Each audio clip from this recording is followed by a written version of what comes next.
Չէ, շունել եմ պահել ժամանակին, բայց չէ։ Ինչ լավ բան կա, ասոցացրել են մեղրի հետ։ Դե կամ պիտի փոխվենք, կամ ձեզ մի ուրիշ շորտան վերևից հագնեք, որ բաց։ Ասում են, որ մարդկային հասարակությունը իր կառավարման ձևը դա ընդօրինակել է մեղուներից։ Անցնի այս բանը նոր սկսենք։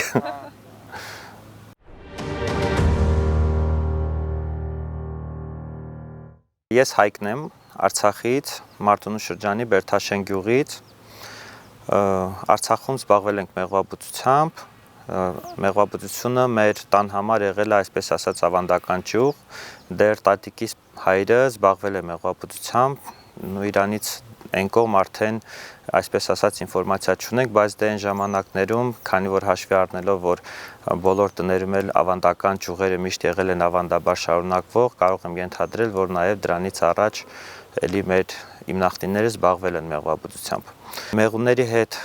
աշխատել, մեղվաբուծությամբ զբաղվել, ամեն ինչը իմ առաջին գիտելիքները ստացել եմ տատիկիցս ու երեխա ժամանակ տատիկի հետ միասին աշխատել եմ մեղվանոցում, որպես մեղվապահի օգնական, օգնել եմ բոլոր տիպի աշխատանքներում ու այսպես կամաց ընտելացել եմ մեղուներին ու սովորել ու սիրել մեղուների հետ աշխատանքը։ Դպրոցն ավարտելու վերջին տարվանից սկսած արդեն սկզբից տատիկին խնդրել էի, որ 1-2 մեղվաընտանիք ինձ տա, մի տարի պահելուց հետո արդեն հաշվի առնելով, որ տատիկս արդեն տարիքը մի քիչ բարձր էր,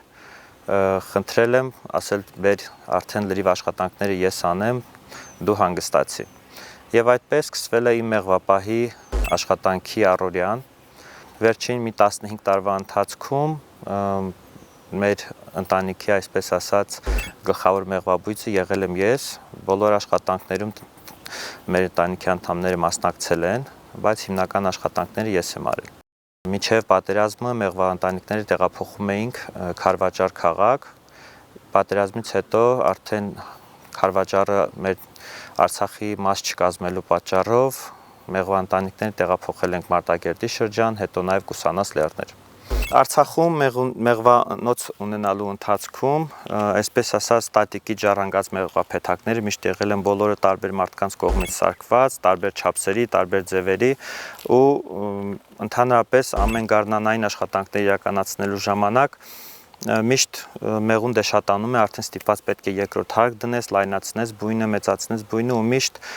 բոլոր վերնահարկերը դրած ունեինք տանը ու միշտ ամենավատը այն էր, որ այն վերնահարկը, որ դրած էր ամենատակը, դրա մեղվափեթակն էր առաջինը մեծանում ու կարիք էր ունենում ընդլայնման։ Այն ժամանակ, քանի որ բոլոր փեթակները տարբեր թվականների ու տարբեր մարդկանց կողմից պատրաստված էր, ստանդարտ չունեին եւ ոչ մեկի վերնահարկը չէր կարող դնել մյուս մեղվափեթակի վրա, ուղիղ չէր նստում։ Հիմա դրա համար արդեն այստեղ մեղվանոց ունենալու պարագայում սկսել եմ բոլոր փեթակները ստանդարտ նույն չափսերով ու նույն ձևերով եմ արդեն վերցնում ու բացի դրանից արդեն այս վերջին փեթակներս լրիվությամբ տրանսֆորմեր փեթակներ են, իրենք կարողանում եմ ցանկացած չափի մեծացնել կամ փոքրացնել, այսպես հատակները բոլորը առանձնացված են, այս հատակներն ունեմ եւ ցանցապատ եւ փակ, երկուսն էլ տարբեր կան դե մեղվապահներ, որ ասում են ճիշտը ցանցն է կամ մեկը ասում է ճիշտը փակն է, բայց երկուսն էլ տարբեր պահման մեթոդաբանություն ունեն եւ երկուսի դեպքում էլ արդեն մեղվապահից ու իր տարածքից կախված կարող է մեղվապահը ընտրել փակ լինի տակը, թե ցանցով լինի։ Ես երկու դեպքն էլ օգտագործում եմ, երկու պահման մեթոդն էլ օգտագործում եմ ու ցանկացած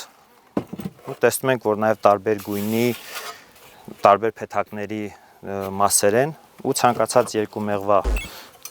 ճիշտ դնենք։ Ցանկացածը հանգիստ նստում է իր վրա ու այսպես դառնում է նոր մեղվափեթակ։ Այս մեղուների գարնանային խնամքի ժամանակ այստեղ կտեսնեք, որ դրած է եւ գարնանային եւ աշնան աշխատանքների ժամանակ ամենակարևորն է, որ այսպես ասած տունը մաքուր պահենք, մեղուներին օգնենք, իրենց մոտ այն մոմի մնացորդները կամ ինչ որ կա մեղվափեթակի ներսում մաքրենք ու որը ամենաաշխատատար պրոցեսներից մեկն է հանդիսանում։ Հիմա ինչ եմ անում, հանգիստ վերցնում եմ, գալիս եմ մեղվափեթակի մոտ, ուղղակի այս հատակը դնում ենք, մեղվափեթակը ուղղակի բարձրացնում ենք, դնում ենք սրա վրա ու կեղտոտը միանգամից հանում ենք։ ու միանգամից դառնում ենք այդ աշխատանքային process-ը լրիվ արագացրած։ Հետո բարձր ճնշման տակ եւ ջրով եւ մաքրում ենք, դնում արևի տակ ու գազով ինքը տաքացնում, որպեսզի այն մանրեները, միկրոբները, որ փայտի մեջ առաջացել են, չէ որ մեղուն տաք միջավայր, խոնավ միջավայր փեթակի մեջ ստեղծելու դեպքում ստացվում է, որ ոչ թե մեղվի համար է միայն լավ միջավայր, այլ բոլոր միջատների համար ու շատ միջատներ են այդտեղ ապրում, ովքեր որ նաև մեղվին վնասում են։ Այսպես տարին 1-2 անգամ մաքրման աշխատանքներ կատարելու արդյունքում օգնում ենք, որ մեղուն իր տունը, իր բույնը ավելի մաքուր պահի։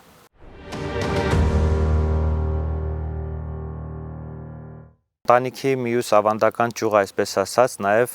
հաշվապահությունն է եղել, էլի եթե գնանք արմատներին, եւ տատիկիս հայրը եւ տատիկիս եղբայրը նաև հաշվապահ են աշխատել ժամանակին ու այդպես գենետիկորեն երևի, չգիտեմ,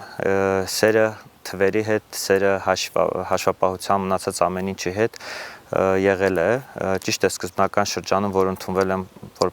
համալսարան հաշվապահություն սովորելու համար, դեռևս այսպես ասած պատկերացում էլ չունեի մեծ հաշվով, թե ինչ է հաշվապահությունը, ինչ կա դրա մեջ։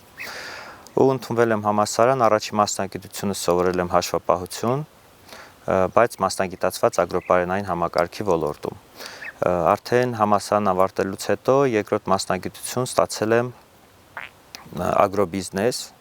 մագիստրատուրայում հենց ստացել եմ այդպիսի կրթություն ու Արցախում մեղվապահության հետ միաժամանակ աշխատել եմ տարբեր ոլորտներում, Հայաստան տեղափոխվելուց հետո էլի որպես առաջին աշխատանքս եղել է հաշվապահության ոլորտում, բայց հաշվապահության ոլորտում աշխատելու ժամանակ այս մեր ամբողջ դեպքերից եւ այլն այն ամեն ինչը, որ անցել է մեր գլխով, այդ ուղղակի սենյակում նստել, աշխատելը մի քիչ ծանր էր, չէր ստացվում, որ մի սենյակում նստել աշխատել, միշտ ցանկանում էի դուրս գալ, մաքուր եւ այլն։ Ու այդպես սկսեցի նորից զբաղվել մեղվաբուծությամբ։ Մեղվաբուծությունը մի ուրիշ աշխարհ է, հանգստացնում է ամեն ինչ։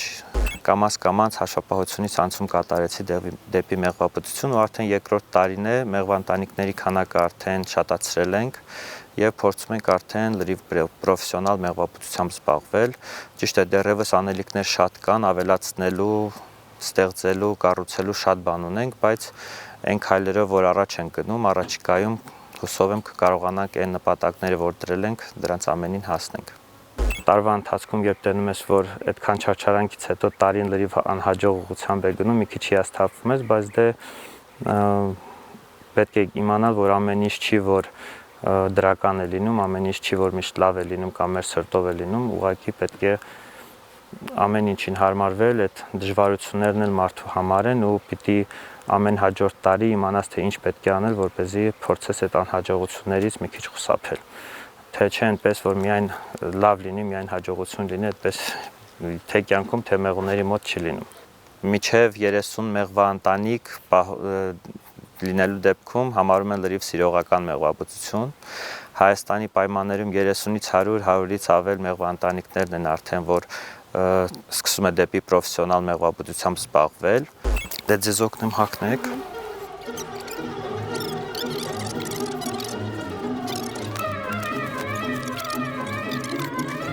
Մեղուներին մոտենալու ընթացքում պետք է ունենալ աշխատանքային գործիքներ, որով պետք է մոտիկանաս մեղվին ու կատարես այն ինչը։ Այն ինչը անելու ժամանակ, որ ինչ աշխատանք որ պետք է կատարես, դրա համար բոլոր նախատեսված գործիքները դու նախապես մոտդ պետք է ունենաս։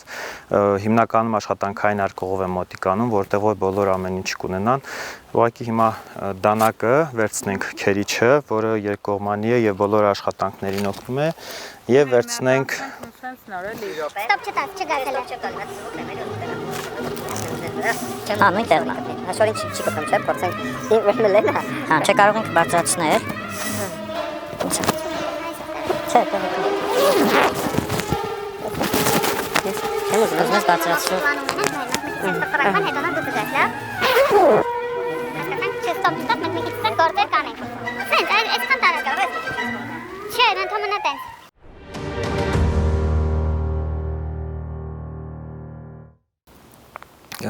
Հիմա ասեմ թե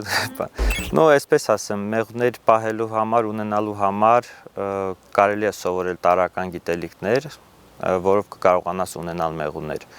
բայց ժամանակակից աշխարհը այնպես է փոխվում, որ եթե 20-30 տարի առաջ ուղակի քո բակում դնելով մի քանի մեղվա ընտանիք դու քո ընտանիքի ամբողջ տարվա մեղրը կամ բարեկամների կամ եւ այլն կարող էր ուղակի առանց ինչ որ խորը գիտելիքներ ունենալու ստանալ, հիմա արդեն այդ չկա, հիմա ցավոք սրտի այնքան հիվանդություններ, այնքան մարտահրավերներ կան տարբեր, որ ուղակի այդ նույն փորձով, որը 20-30 տարի առաջ հանգիստ ստացվում էր, հիմա հնարավոր չստանալ։ Հիմա պետք է արդեն եթե ցանկանում ես որպես բիզնես դիտարկել մեղվաբուծությունը ոչ թե որպես սիրողական ուղղակի որ բակում դրած է, պետք է լուրջ գիտելիքներ ունենալ, պետք է լրջորեն զբաղվել, պետք է ուսումնասիրել եւ գենետիկան մեղուների, եւ վարվելակերպը, եւ տարբեր բաների մեղուների վարքագիծը տարբեր իրավիճակներում ու նոր այդքանից հետո որպես բիզնես կարողանաս դիտարկել։ Եթե դու չունես այդ պրոֆեսիոնալիզմը, ապա պետք է օգտվել պրոֆեսիոնալ մարդկանց խորհրդատվություններից։ Հայաստանում բարեբախտաբար կան արդեն մեղվապահներ, ովքեր որ ունեն լուրջ գիտելիքներ ու եթե մի 30-40 տարի առաջ կամ թեկուզ 15 տարի առաջ մեղվապահների մեծ մասը իր փորձով շատ դեպքում չեն կիսվել կամ ամեն ինչ չէ որ բացատրել են նոր սկսնակ մեղվապահին, հիմա Հայաստանում բարեբախտաբար շատ ունենք մեղվաբույծներ, ովքեր կիսվում են իրենց փորձով, իրենք իրարից սովորում են, փորձում են ամեն ինչ ընդհանուր զարգացնել մեղվաբուծությունը Հայաստանում, որովհետև այս այն ոլորտն է, որ հնարավոր չի մենակով ունենալ լավ առողջ մեղվաընտանիքներ։ Մեղուների հիվանդությունները այնքան արագ են կարողանում տարածվել, եթե օրինակ ես մտածեմ մենակ իմ մեղուների մասին, ապա ինչքան էլ որ առողջ մեղվանոց ունենամ, հարևանությամբ 1 կիլոմետր կամ 500 մետր հեռավորությամբ մարդը, որը ունի ընդամենը 5-6 մեղվաընտանիք ու ուղղակի նորմալ դիտարկում չի անում իր մեղվաընտանիքներին, այդ մի մարդու պատճառով հնարավոր է, որ ամբողջ տարածքը, շրջանը, մարզը, նաև ինչու՞ չէ, նաև ամբողջ հանրապետության տարածքում շատ արագ ինչ-որ հիվանդություն բռնկվի, որի դեմն առնելը արդեն ավելի մեծ ծախսեր ու ավելի մեծ միջոցներ է պետք ունենալ։ Հիմա Հայաստանում մեղուների մոտ մի քիչ խնդիր կա, այս տարի համեմատաբար անցած տարիներին շատ ավելի անգամ տարածված է վարոատիզը, որը մակաբույծ է եւ այդ մակաբույծը ինչպես բոլոր կենդանիների մոտ, եթե մակաբույծները շատանում են, մակաբույծներն էլ իրենց հերթին բազմաթիվ հիվանդությունների հարուցիչներ են հանդիսանում, ինչպես մոծակները մարդու համար շատ հիվանդություններ են տարածում, նույնը տիզը մեղուների դեպքում է, ու հիմա Հայաստանում այդ տիզի շատ լինելու հանգամանքով պայմանավորված մեղուների մոտ շատ տարբեր խնդիրներ են առաջանում ու նաև շատ դեպքում տիզի դեմ պայքարի արդյունքում հանդիպում են այլ երևույթների, որը սկսնակ կամ շատ գիտելիքներ չունեցող մեղվապահները չեմ պատկերացնում թե դա ինչ է, բայց դա ուղղակի վարոատիզի դեմ պայքարի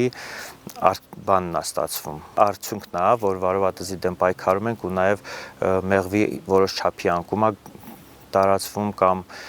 մեղուների ворթերի կամ ձվերի որոշակի քանակի անկում է գրանցվում,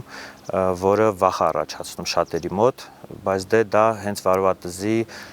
դեմ պայքարի արդյունքն է, բայց պետք է այդ պայքարը լինի համակարգային, ցանկացած տարածքում պետք է, այսպես ասեմ, բարձ ձևով ասած, բոլոր մեղվապահները պետք է 1 օր կատարեն բուժում, որ հնարավոր լինի այդ տիզի դեմ առնել։ Եթե ես այստեղ կատարեմ բուժում, հարևանությամբ մարդը կատարի 4 կամ 5 օր հետո, այս этаպը չեն կարողանա կտրել ու տիզը մեկը կշատանա։ Կան նաև միջոցներ, ովքեր որ մեղրի ու մոմի վրա հետք են թողում եւ հետագայում ինչ որ հետք նաև թողում են այդ մեղրը օգտագործող մարդու մոտ։ Հնարավորինս պետք է աշխատել, որպեսզի մեղվաբուծության մեջ այն ինչը որը հետք է թողում նաև մարդու մոտ, այդպիսի դեղամիջոցներից մի քիչ հեռու մնանք։ Միակ աշխատանքս, միակ զբաղմունքս մեղվաբուծությունն է, դա մի քանի հանգամանքով է պայմանավորված, օրինակ գարնան ամռան ամիսներին զբաղվածությունը, աշխատանքը մեղվանոցում այնքան շատ է լինում, որ այլ աշխատանքի հնարավոր չէ զբաղվել, այսինքն շաբաթվա 7 օրերից 5 կամ 6 օրը զբաղվում ենք մեղվանոցում, նաև տեղափոխություններով պայմանավորված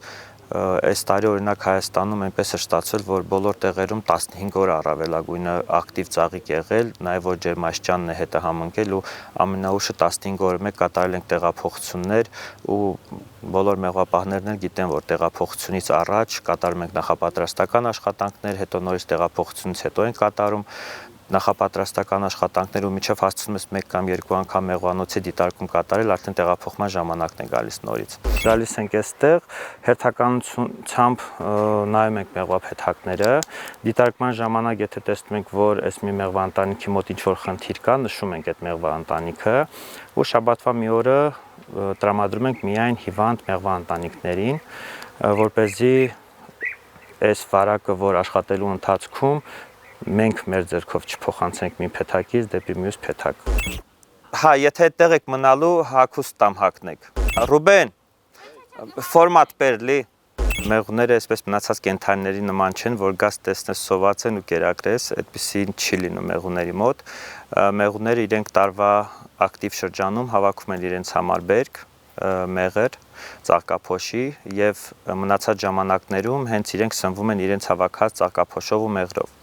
Ճիշտ է, լինում է վատ տարիներին կամ վատ բերքի ժամանակ կարող է լինել, որ մեղվաընտանիքում մեղրի պակաս լինի։ Այդ դեպքում արդեն պետք է մեղվին կերակրել, բայց այսպես որ կա նաև այդպիսի հասկացություն, որ մեղուն սոված է, դա արդեն նայում եք մեղվաընտանիքին, տեսնում ենք, որ մեղվաընտանիքում ինչքան որդու ձու կա, դրա համապատասխան մեղր կամ ծաղկափոշի չկա, որ որդու ձուն մեղուն կերակրի ու մեղուն արդեն կարողանա աճել ու ինքը նաև դաշտից բերել, բայց այսպես որ օդում մեղվին տեսնելով ասես մեղուն սոված է, այդպիսի հասկացողություն չկա։ Մեղունները մի քիչ տարբեր են, եթե մնացած կենդանիների մոտ միշտ մայրը կերակրում է իր երեխաներին, այսպես ասած, կամ իր ձագերին, մեղուների մոտ հակառակն է, ձագերն են միշտ կերակրում մայրիկին։ Մեղվի մայրը երբեք մեղվի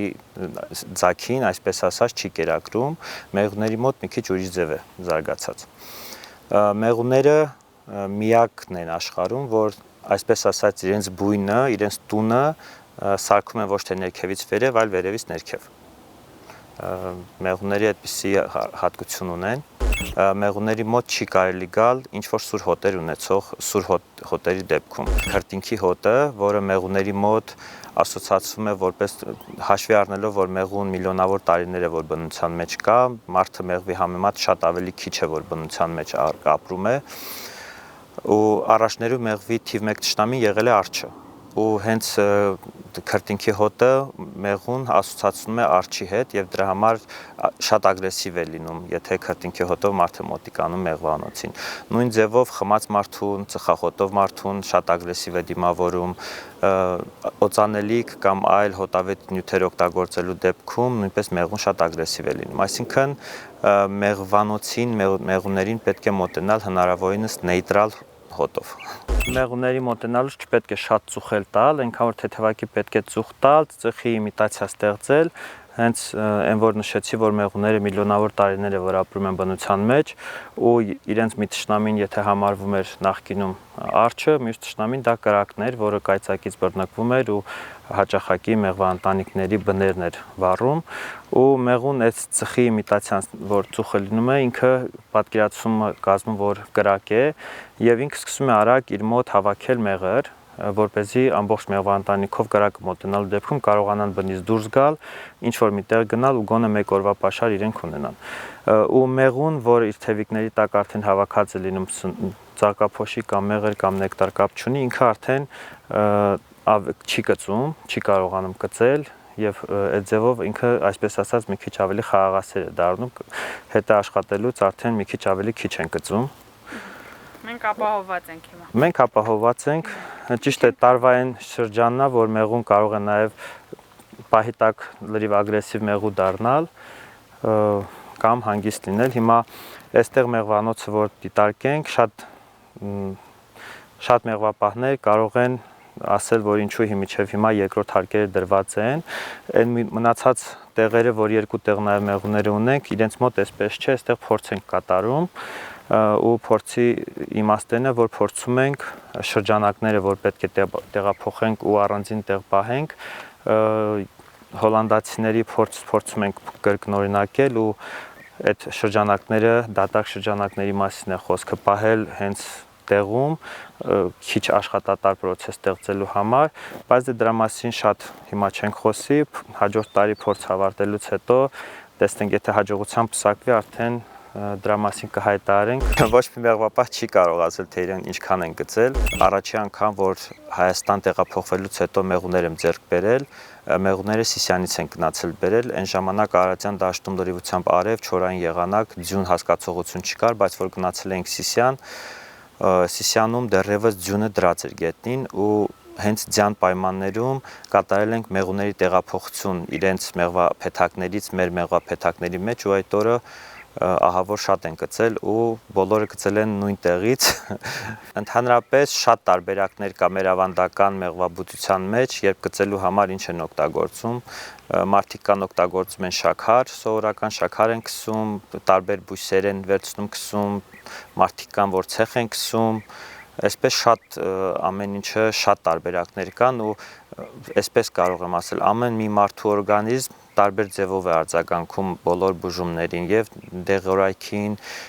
եւ այսպես ասած ավանդական ձևերին։ Կարող է մարդու մոտ լինի, որ մեղվի գծելուց հետո մեղր քսեն ոչ մի խնդիր չլինի, կարող է մարդ լինի, որ ցեխ քսեն ոչ մի խնդիր չլինի, այսպես յուրահատուկ է ամեն ինչ, ինչպես որ բոլոր մարդիկ իրար եւ նման են եւ տարբեր, այդպես էլ այդ այսպես ասած այդ ավանդական միջոցներն օգտագործելն է ստացվում այդպես, բայց ամենակարևորը պետք է ուշադիր լինել, որ մարդը, ով եկել է քո մոտ մեղվանոց, ալերգիկ խնդիրներ չունենա, եթե մարդը ունի ալերգիկ խնդիրներ, ապա ոչ մի ավանդական միջոցի հույսին մնալ ընդհանրապես պետք չի, միանգամից պետք է սրսկել, մեղվանոցում պետք է միշտ ունենալ դեղամիջոց, դեղարկղ, պետք է մարդուն սրսկել կամ դեղ տալ խմելու ու շտապ տեղափոխել հիվանդանոց։ Մեղուն մարդուն գծում է կամ ցանկացած կենդանու գծում է միայն այն դեպքում, երբ վտանգ է զգում։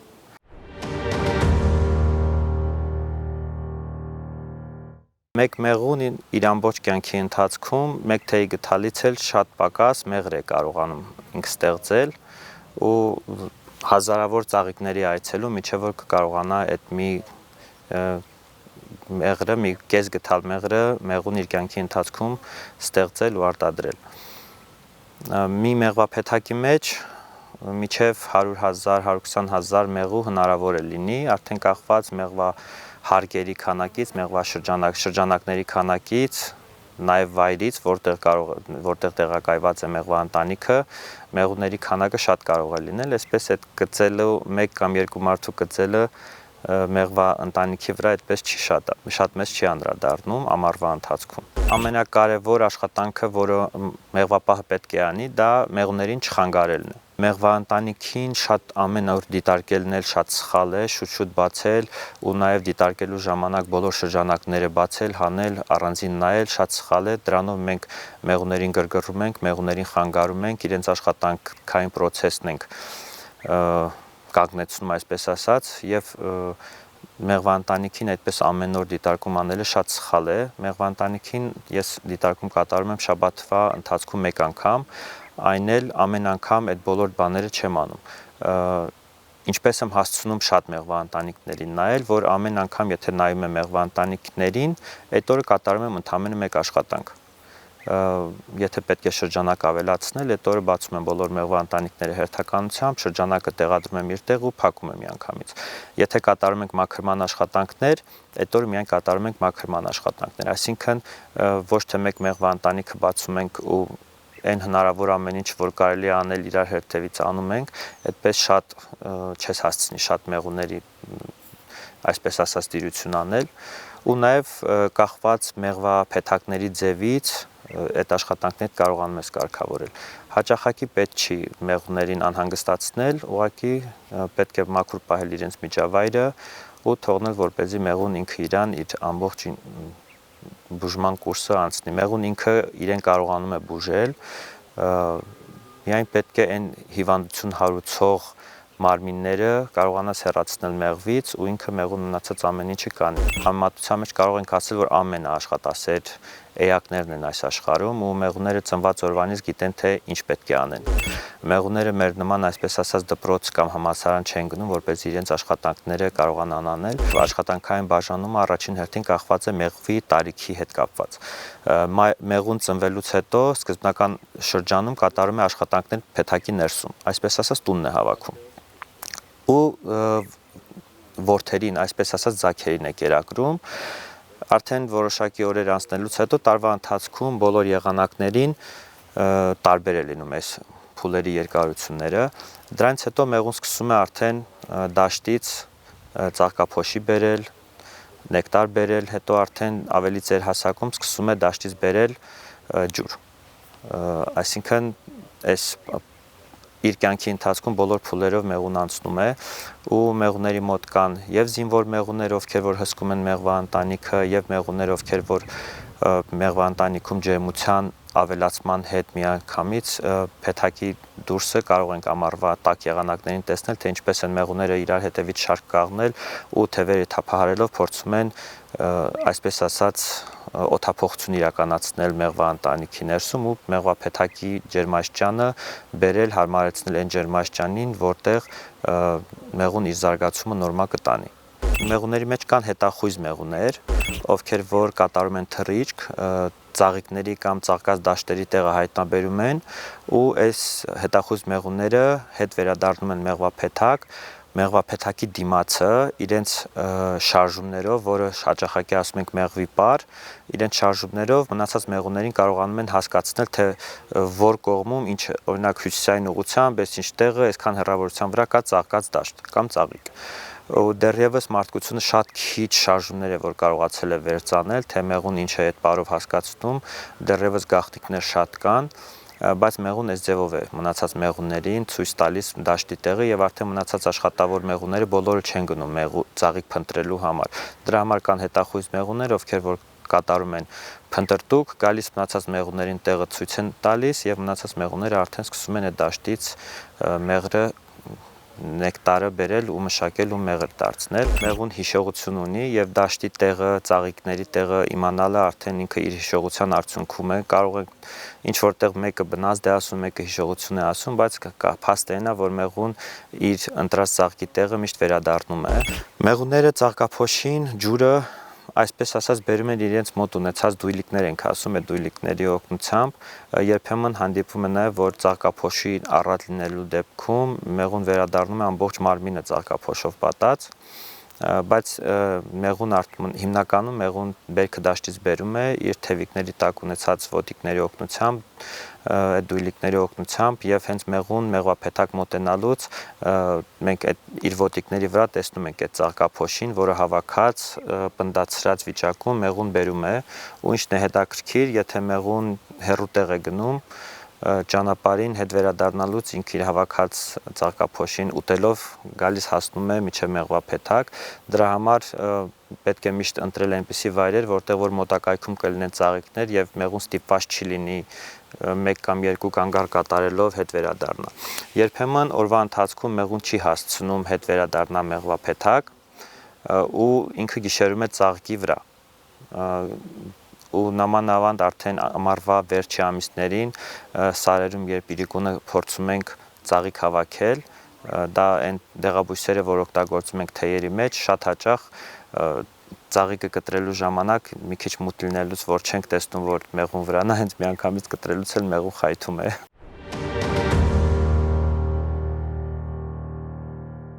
Հիմնականում մեղվափեթակների դեպքում հարմար գույներ են կապույտը, կանաչը, դեղինը, սպիտակը, որ եւ շատ չտաքանա եւ լինի ու ճիշտ է որոշ դեպքերում ասում են որ մեղուն գույները չի ճանաչում, բայց ամեն դեպքում տեսնում ենք որ նաեւ գույնով է կողմնորոշվում մեղուն եւ փորձում ենք ինչ որ գունային տարբերություններ դնել, ինչ որ չափով նաեւ մեղվին իր բույնը գալու ժամանակ օգնենք հաշվի առնելով որ մեղվանոցում մեղվափեթակները իրար շատ մոտիկ են դրած ու դաշտը կամ տեսքը հիմնականում նույնն է, նաև որ մեղվափեթակներն են նույն տեսքի ու ձևի, նաև ինչ որ չափով գույնով կողմնորոշվեն, բայց մեղուները հիմնականում իրենք կողմնորոշվում են այսպես կողմնորոշիչների օգնությամբ, կոորդինատով, իրենք որտեղից որ դուրս են եկել թռիչքի, հետո հետ վերադառնում են նույն տեղը։ Եթե առավոտյան մեղուները, որ դուրս են գալիս, դաշտ են գնում, ուրիշ մեղվափեթակ բերենք դնենք այդ նույն տեղը, դաշտից վերադարձած մեղուները հանգիստ կմտնեն այդ տեղ։ Ինչպես որ մարդու տուն մարդ է գալիս ձեռները պայուսակներով, բոլորն էլ ընդունում են այդպիսի մարդուն, նույնն էլ մեղուների մոտ է, եթե մեղուն դաշտից վերադառնում է բերքով, ինքը ցանկացած մեղվափեթակ մտնելու ժամանակ իրեն չեն խանգարում, թողում են մտնի։ Մայր մեղուն ամենաերկարակյացն է մեղվափեթակի մեջ, մայր մեղուն ապրում է մինչև 5 տարի։ Կյանքի երկար լինելու հանգամանքը պայմանավորված է, որ նա միշտ սնվում է մայրակաթով։ Աշխատավոր մեղուները կախված տարվա եղանակից տարբեր կյանքի տևողություն են ունենում։ Աշնան ամիսներին ծնված մեղուները կարող են մինչև 6 ամիս ապրել, մինչև գարուն։ Իսկ ամառվա ու գարնան ամիսներին ծնված մեղուների կյանքի տևողությունը շատ կարճ է, ամառվային ամենաշատ աշխատանքային պիկի ժամանակ, որ դիտարկենք, մեղուները ապրում են, աշխատավոր մեղուների մասին է խոսքը, ապրում են մինչև 30-ից 40 օր կամ 45 օր ոչ ավել։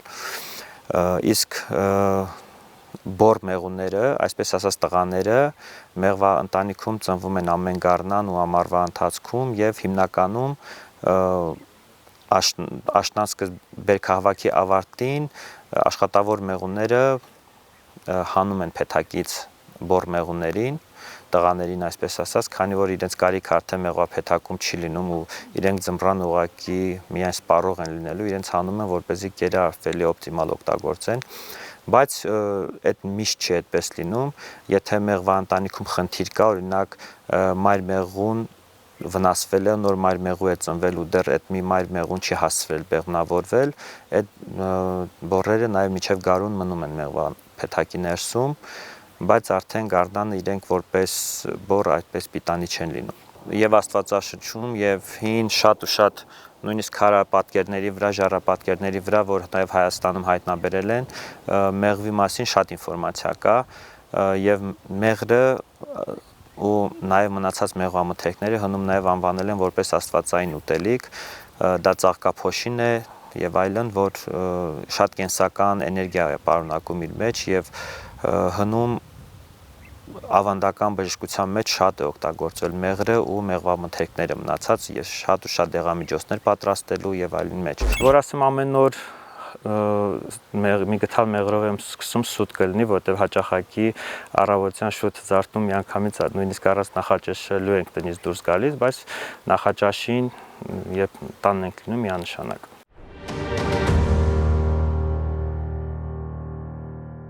Որիսի մեղրը տենց 2000 դրամով հնարավոր չի լինել, լավ մեղրեր Հայաստանում շատ կան,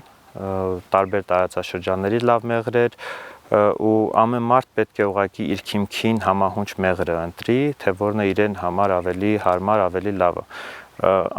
Նույն Գորիսի մեղրը կարող է ինձ դուր գալ, ձեզ դուր չգա, նույն Արագածի փեշերից հավաքած մեղրը կարող է հակառակը լինել, չէ որ մեր բնությունը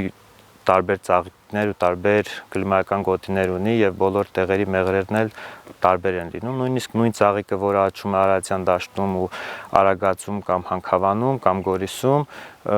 ինչ որ չափով նաեւ հոտի ու նեկտարի համի տարբերություններ ունի եւ ամեն տեղի մեղրը իր յուրահատկությունն ունի։ Ունենք մեղվափեթակներ այստեղ, ովքեր որ նախատեսված են երկմայր մեղվաբուծության համար, օրինակ այս փեթակը ինքը եթե դիմացից տեսնենք, կա փեթակի դիմաց երկու արկանոց, վերևն էլ եւ ներքևն է երկուսը եւ վերևն է երկուսը, այս փեթակները նախատեսված են, որ երկմայր մեղվաբուծությամբ զբաղվենք, հաճախակի կարող ենք լսել, որ մի փեթակի մեջ երկու մայր հնարավոր չի լինի, այս փեթակները այնպես են նախատեսված, մեջտեղով միջնապատա դրած այսպես երկու կողմա սարքած, բայց երկրորդ հարկում արդեն երկու փեթակի մեղուները կարողանում են իրար։ Այս մի մեղուն կարող է մտնել այնտեղ, մեկը այստեղ, բայց մայր մեղուները իրար չեն կարողանում հանդիպել։ Այս փեթակները դրանցից են։ Դրանք եւս նախկինում չեմ ունեցել, այս տարի առաջին անգամ փորձել ենք ու արդեն արդյունքները իմ մոտ թե ոնց է ստացվել, արդեն կարող են գարնանը արդեն ասել։ Արժեքը արդեն կախված է թե յուրաքանչյուր մեղվապահ ինչ աշխատանքներ է կատարում, իր ինքնարժեքը ինչպես է դիտարկում ու դրանով հանդերձ ինքն է որոշում իր շուկայական գինը եւ թե ինքը ինչպես կարող է դա վաճառել։ Վաճառքը արդեն մեղվաբուծության հետ կապ չունեցող բան է, վաճառքի մասնագետները դա կփաստեն։ Նույն պրոդուկտը կարող է եւ բավականին թանկ գին ունենալ եւ բավականին էժան գին ունենալ։ Աշխարհում կան մեղրեր, որոնք մի քանի տասնյակ հազար դոլար արժեն։ Ճիշտ է, Հայաստանում դեռ չունենք այդպիսի մեղր, որ միջազգային շուկայում այդ գինն ունենա 1 կիլոգրամի համար, բայց Հայաստանի մեղրը այնպես չի, որ ինչ որ բանով զիջում է այդ միջազգային այդ բրենդներին կամ եւ այլն, ուղղակի իրենց մոտ վաճառքը ավելի հաջող է ստացվել, քան մեր մոտ։ Այդ է պատճառը լրիվությամբ։ Հուսով եմ, այս առաջիկայում նաև Հայաստանում կլինեն այդպիսի բրենդներ, ովքեր որ միջազգային շուկայում կմրցակցեն աշխարհի հանրահայտ մեղրերի հետ։ Ինչ ենք անում հիմա։ Հիմա մեկ մեղվանտանիք կարող ենք բացել, հանդիպել մեղուներին։ Մի թեթև բացեմ, հասկանամ, որ խաղաղ մեղու է, նոր մնացածը անենք։ Հիմա դիզի հետ կախված այս տարի մեղվանտանիքները բավականին թուլացել են, բայց Արարատյան դաշտում դեռևս լավ ձվարկում կլինի եւ բան կլինի։ Հիմա այս մեկը բացենք, ճիշտ է, մի քիչ թույլ մեղվանտանիք է, բայց բացենք, մի փոքր դիտարկում կատարենք։ Շատ կարեւոր է, որ մեղվափեթակի վերևում ունենանք բարձ, որը տարի 12 ամիս թողնում ենք վրան դրած եւ չենք հանում։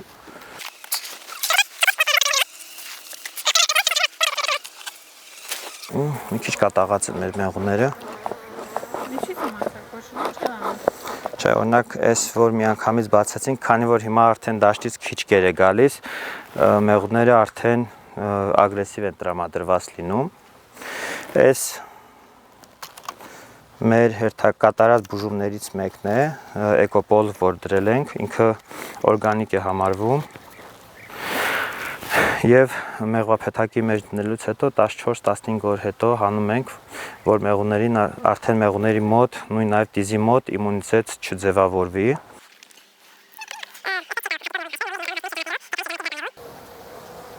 Ինչա երևի ամենաթույլ մեղվանտանիքներից մեկն ենք բացել։ Էսա, եթե տեսնում ենք, այս վերևի հատվածում մեղրի պաշար է, այստեղ այնա ձվարկած, փակ եւ բաց ворթեր, նաեւ նոր դրված ձու կա։ Այս մի ընտանիքը համարվում։ Այս լրիվությամբ ինքը համարվում է մեկ ընտանիք, 2-4-6 շրջանակ ունեցող։ Ու հիմա այստեղ եթե ուշադրություն դարձնենք, այստեղ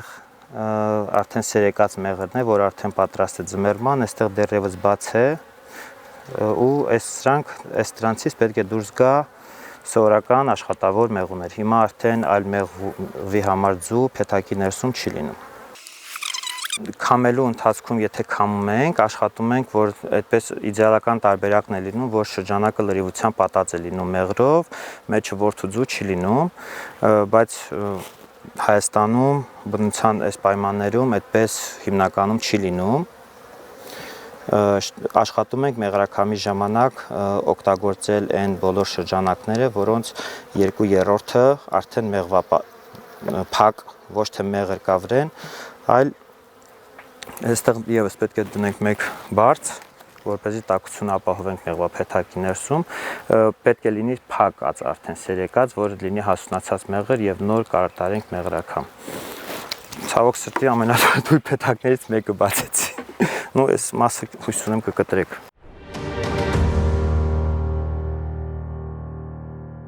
Հիմա մենք աշխատում ենք խելացի կշռափեթակ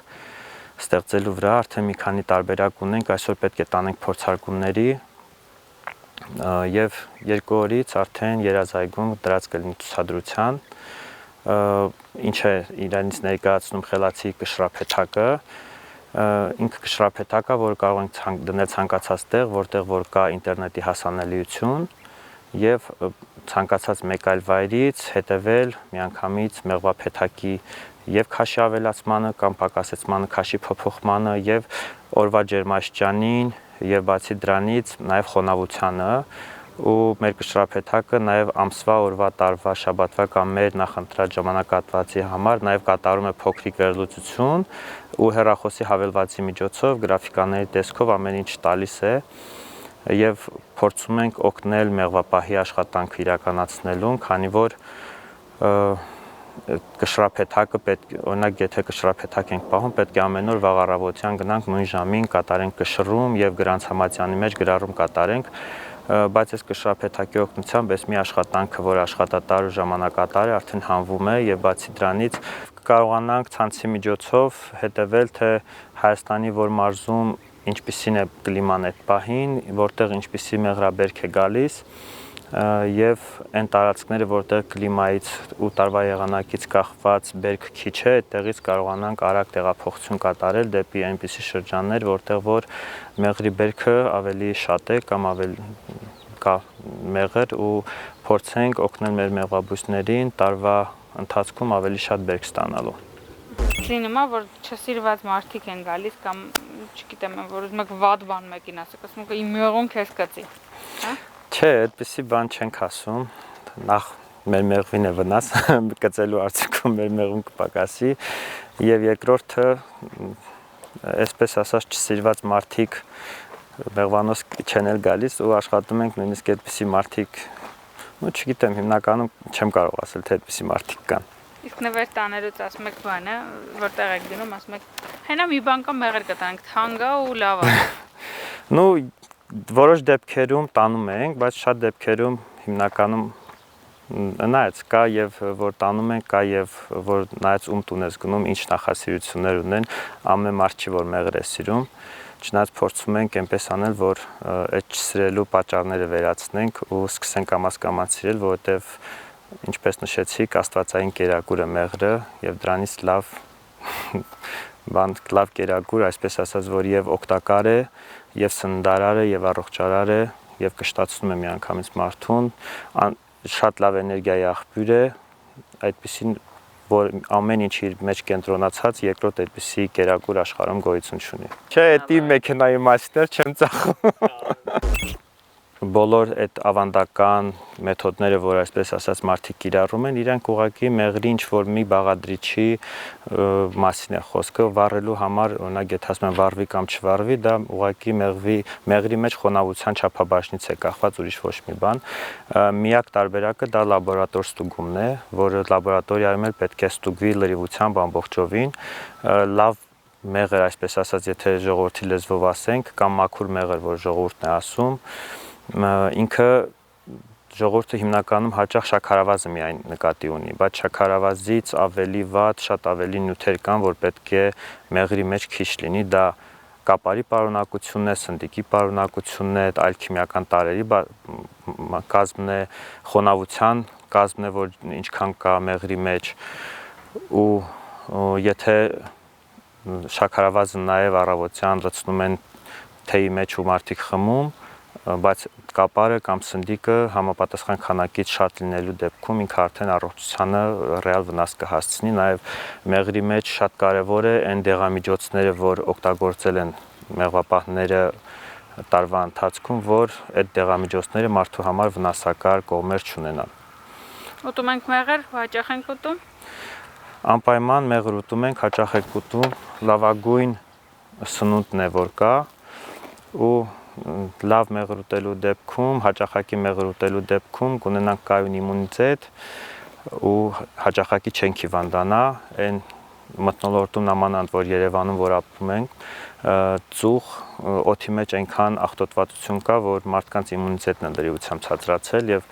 ուղղակի պետք է ինչ-որ սնունդ գոնե օգտագործել, որը սննդարար ու առողջարար կլինի ու ինչ որ չափով նաև այն կիսաֆաբրիկատները կամ մնացած ամեն ինչը որ մարդիկ սնվում են, դրանց գոնե ինչ որ չափով կոմպենսացնի։ Գնացինք մեղր ուտելու։ Գնացինք։